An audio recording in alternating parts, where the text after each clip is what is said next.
There are many, many challenges for adolescents with atopic dermatitis. Come on, that's the age you just want to fit in and be like your peers. And you're not. First, you have the visible signs, which many teens tell us over and over again they will do anything to cover up. In the summertime, they're wearing shoes. They never wear sandals. They never wear shorts. They never wear short sleeves. So that is part of the appearance part.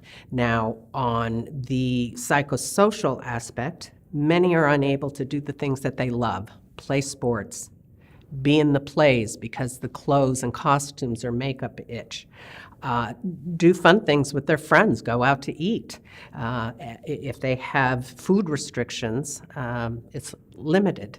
And just their feelings of self-worth, their feelings of isolation.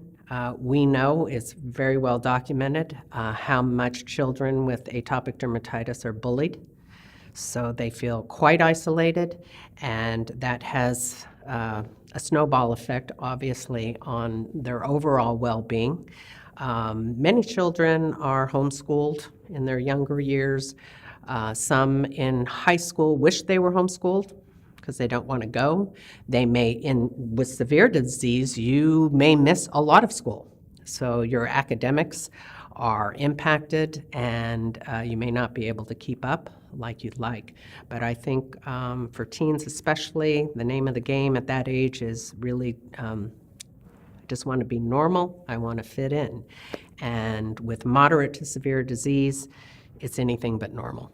Is atopic dermatitis more than skin deep is the question. And now that we have the opportunity to see how targeted therapy works, that's becoming much more obvious to us. I think that for any disease, the practitioners that see people who are affected with that disease see it differently. And, if you're a skin doctor, you look at the skin. If you're a pulmonologist, you look at the lungs. Allergists, I think, are better at seeing a whole person. But, atopy is not just one disease. It's a group of disorders that reflects this, this immune dysregulation. And so atopic dermatitis, I think, is part of that. But it's not the only part. So there are definitely extracutaneous problems that are happening in people who have eczema. It's just that the eczema causes the most disruption in their life.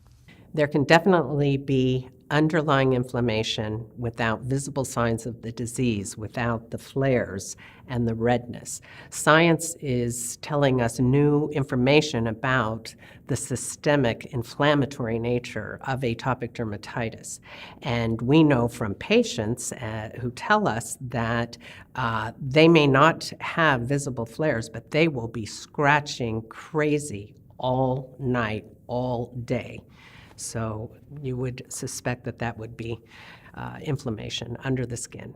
Asthma, hay fever, allergic conjunctivitis are all comorbidities that are well described in association with atopic dermatitis. A smaller percentage of people have a hidden but really important type of inflammation. That's eosinophilic gut disease, eosinophilic esophagitis, and eosinophilic gastroenteritis that in children can present with just poor growth. People with atopic dermatitis don't sleep, so that sleep is a big, unknown horizon, I think. And there's a lot of work that, of course, is being done with sleep. There's a whole medical specialty that's geared and focused towards sleep abnormalities. But disrupted sleep in atopic dermatitis may account for the majority of mental health problems that we see. And now that we have targeted treatment for many people, some of their profound mental health symptoms seem to really disappear. So it's got to be associated with that, but not for everyone. And I think that sleeplessness and a noxious stimulus like chronic itch probably aggravate underlying mental health abnormalities as well. But now that we know a little bit more about the epidemiology of that, we're finding that mental health problems in this population of people is way higher than we used to think. The known comorbidities for atopic dermatitis are asthma, allergies, allergic rhinitis. Also, now we know a little bit more about mental health and including depression, anxiety. Given the new science about the inflammatory nature of this disease, the systemic inflammation, we're now looking at some cardiac possibilities as comorbidities for this disease.